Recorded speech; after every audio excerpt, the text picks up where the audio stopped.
Ici, nous nous croiserons à sa peine de nos regards, barrés par l'écran. Vous ne parviendrez pas à reporter mon visage, à le comparer à une photo dans le magazine de vos mémoires, un catalogue au musée. Anonyme, dans la foule restreinte, visiteuse d'un jour, pas même l'esquisse de ce tu, convention des rencontres programmées, uniquement la politesse des faits constatés. Trop peu, dans ce plein de sens, plein de sentiments, de sensations dessinées par ce circonscient, mot que je forgeais à partir d'un trop heureux lapsus sur l'Unbewusst, le plus heureux souffle d'un Freud agonique dans l'accord de Tristan, alors que nous enrobait le roc. Arrêt sur image, un masque mortuaire. Quoi que nous risquions, tout s'efface entre soi et soi. Oubliette, cage, fausse des mémoires, réplique, variation sur l'équation obtuse d'un Sainte-Beuve perpétré, chasse gardée de nos chercheurs traquant l'homme pour le réduire à l'esprit du roc. Es wird zu Stein.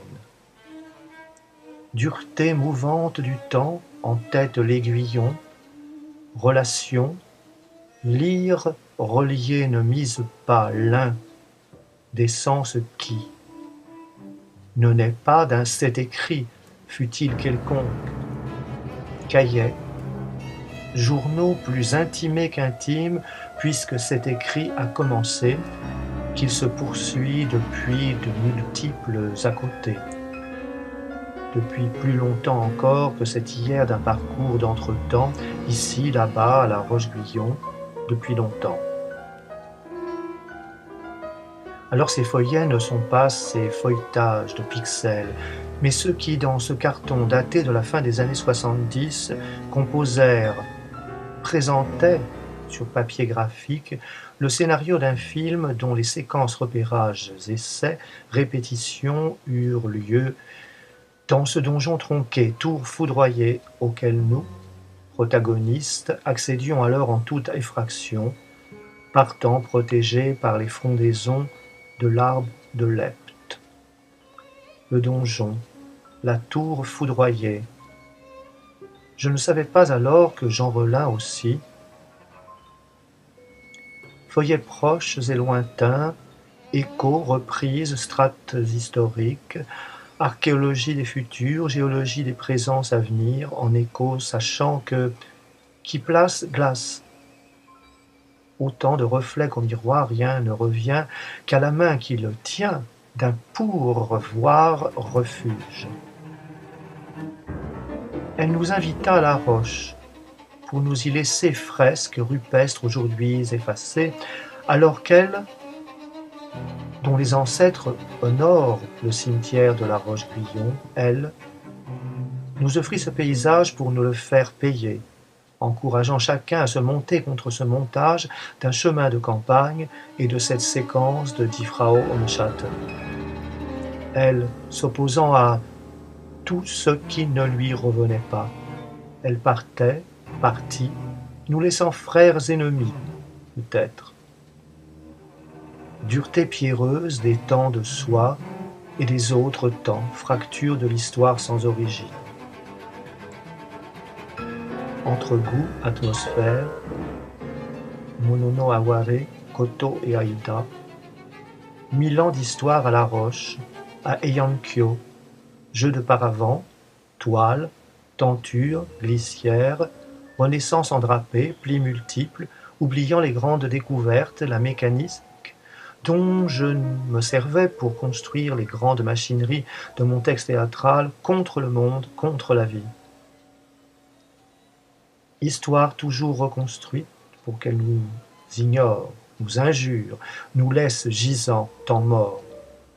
toujours perdu dans cette histoire où aucun « je » ne peut advenir, mais seulement être jeté au ça, aux aboiements de la vie gargouillie de magma sans éructation, sans éruption. Au roc des amants, nous étions là, prisonniers de l'histoire où d'autres étaient venus, fragments d'un chanvre qui tresse mais ne forme d'autres volutes que cordages disposés dans de possibles oubliettes, filets de capture de nos imaginaires moyenâgeux virtuels. Qui est pris qui croyait prendre?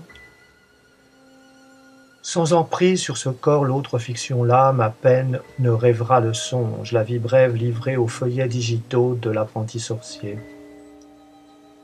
Même remasteriser une existence sur ces nouvelles pellicules affirme moins que sa contingence, moins que la permanence qui de la vie fit un songe, au mérite de le vivre pleinement. Mais aujourd'hui, au lamento elliptique, se substitue la quadrature de la douleur, comme une fugue de Bach, effroyable calcul en religiosité. Depuis cette année 1984 et avant Orwell, une bulle papale est dictée, en 1484, jusqu'aux confins prescriptifs. Ayant quitté ce train qui allait au-delà de vers je ne sais plus, je constate sur le quai de cette gare que j'ai oublié mon manuscrit.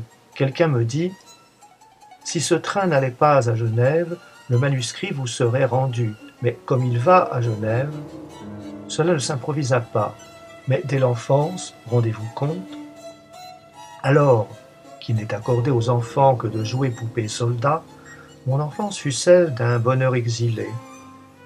Et trop certain de ne vouloir être plus longtemps un enfant que, je cherchais mon manuscrit perdu à K, soit dans une autre langue. Découvrir, dans des failles de la langue, toutes les failles de cette langue dont j'entrepris la déconstruction par nécessité, cette langue, who knows unreally, inconceivable, unlighted chambers beyond time, amidst the muffled, maddening beating of vile drums, and the thin, monotonous volume of accursed flutes, to which detestable founding and piping dance slowly, awkwardly. Dès cette date où je me déclare mort, photo de mon passeport, j'ai 13 ans, je suis mort en 1943 dans un camp quelque part en Pologne. Je dis aussi ressuscité ou mort-né en 1948, cette date qui aujourd'hui me frappe monnaie de 75 ans d'âge, frémissement, cri étouffé à cause de quoi je n'ai plus qu'une possibilité, celle de me raconter, objet clos, histoire achevée ou presque. Le scénario était oublié, le manuscrit laissé dans le train d'un rêve et vous. Témoignant d'amitié passée, nécrologie, pas encore bien que, nous soyons nés pour se laisser glisser, pli, entre-temps englouti, l'impermanence. Et voici que ce qui devait décrire ou reprendre des notes sur mon passage à la Roche-Guyon ce 10 mars 2012 viennent s'entremêler à d'autres moments lointains, un écrit étouffé, et sa voix essoufflée s'écrie entre les lignes d'un autre jadis sosie. Il écrit ce dont il se souvient des années après.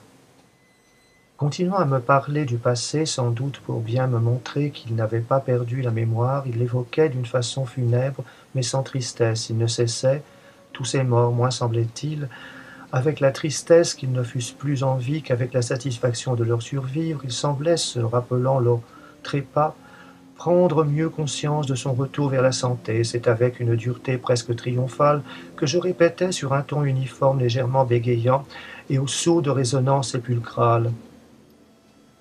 Alain Vaudran, mort. Alberto Finizio, mort. Agnès, mon amour fou. Agnès folle peut-être, morta là. Annie Lévy, morte, oubliée. Poétesse clocharde du boulevard Saint-Germain. Et toi qu'on appelait Franck P. mort?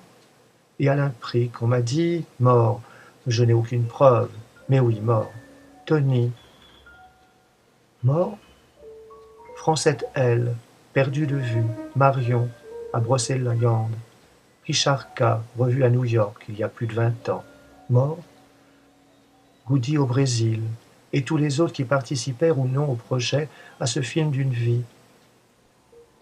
Et Annibal de Bréauté, mort, Antoine de Mouchy, mort, et chaque fois que ce mot mort, à remarquer chaque fois que ce mot mort, je ne peux m'empêcher de lire M. bar Hort pour que mort fasse lieu et que nous puissions encore jouer au Fordat.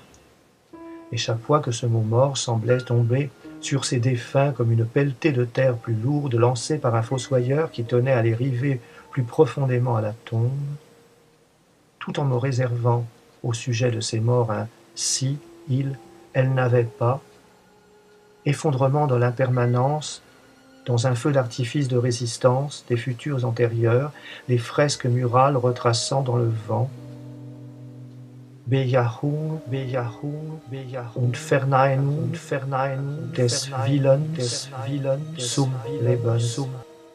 Alors j'ouvre le carton contenant ces feuillets datés de la fin des années 70 qui recomposent sur papier graphique le scénario d'un film dont les séquences essentielles tiennent au repérage et aux essais, répétition de scènes dans ce donjon tronqué, tour foudroyée, et sous les frondaisons de l'arbre de Lepte, non loin du château de la Roche-Guyon.